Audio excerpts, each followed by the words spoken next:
Italian minister ഇന്നലെ എന്നെ കാണണമെന്ന് ആവശ്യപ്പെട്ടിരുന്നു. ഇന്നലെ ഞാൻ സ്ഥലത്തുണ്ടായിരുന്നില്ല. ഇന്ന് വന്നപ്പോൾ ഞാൻ ടൈം കൊടുത്തു. അദ്ദേഹം വന്നു. ചീഫ് സെക്രട്ടറിയും DGPയും അഡീഷണൽ DGPയും ഉണ്ടായിരുന്നു. അദ്ദേഹം കുറെ ദിവസങ്ങൾ ഇവിടെ ഉണ്ടായിരുന്നു. അത് കഴിഞ്ഞ് തിരിച്ചു പോവുകയാണ്. അദ്ദേഹം ഇവിടെ ഉണ്ടായിരുന്ന സമയത്ത് ഒരു പ്രാവശ്യം നേരത്തെ എന്നെ കോട്ടയത്ത് വന്ന് കണ്ടിരുന്നു.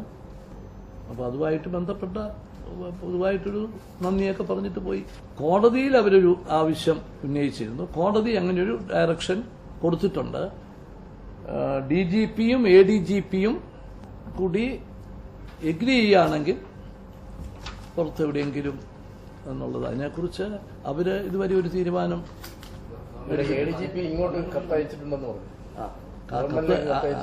കത്തയച്ചു എന്നുള്ളത് ഞാൻ പത്രത്തിൽ കണ്ടു.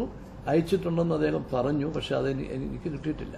ഇന്ന് അദ്ദേഹത്തെ കണ്ടപ്പോൾ എന്റെ ഒരു ആങ്സൈറ്റി ഞാൻ പറഞ്ഞു. ഇപ്പം ഇറ്റലിയിൽ നിന്ന് വരുന്ന പല വാർത്തകളും ഇന്ത്യക്കാർക്കെതിരായിട്ടുള്ള ചില സമരങ്ങളും അക്രമങ്ങളും നടക്കുന്നതായിട്ട് അതിലുള്ള ശക്തിയായിട്ടുള്ള പ്രതിഷേധം പ്രകടിപ്പിച്ചു. ഇവിടെ നമ്മൾ ഒരു അനീതിയും ചെയ്തിട്ടില്ല. ഒരു നിയമവിരുദ്ധമായിട്ടുള്ള നടപടിയും സ്വീകരിച്ചിട്ടില്ല. നമുക്ക് ആരെ വേണമെങ്കിലും ബോധ്യപ്പെടുത്താം. നമുക്കൊന്നും മറച്ചു വെക്കാനില്ല. അതുകൊണ്ടാണല്ലോ കപ്പലിൽ പരിശോധന നടത്തുന്ന സമയത്ത് അവരുടെ പ്രതിനിധികൾ കൂടെ വേണം എന്ന് കോടതി പറഞ്ഞപ്പോൾ നമ്മൾ ഒബ്ജക്ട് ചെയ്തില്ല. സംയുക്ത അന്വേഷണം പറ്റില്ല എന്ന് പറഞ്ഞു. അത് നമ്മുടെ അവകാശമാണ്. നമ്മുടെ അവകാശം ആരുടെ മുമ്പിലും കീഴടങ്ങുന്ന പ്രശ്നമേ ഇല്ല. പക്ഷേ നമുക്ക് കൃത്രിമമായിട്ടൊരു തെളിവ് ഉണ്ടാക്കാൻ നമ്മൾ ഉദ്ദേശിക്കുന്നില്ല. അവരുടെ കൂടെ സാന്നിധ്യത്തിലാണ് സെർച്ച് നടത്തിയത്. അതിനെക്കുറിച്ചൊന്നും അവർക്ക് ഒരു പരാതിയുമില്ല.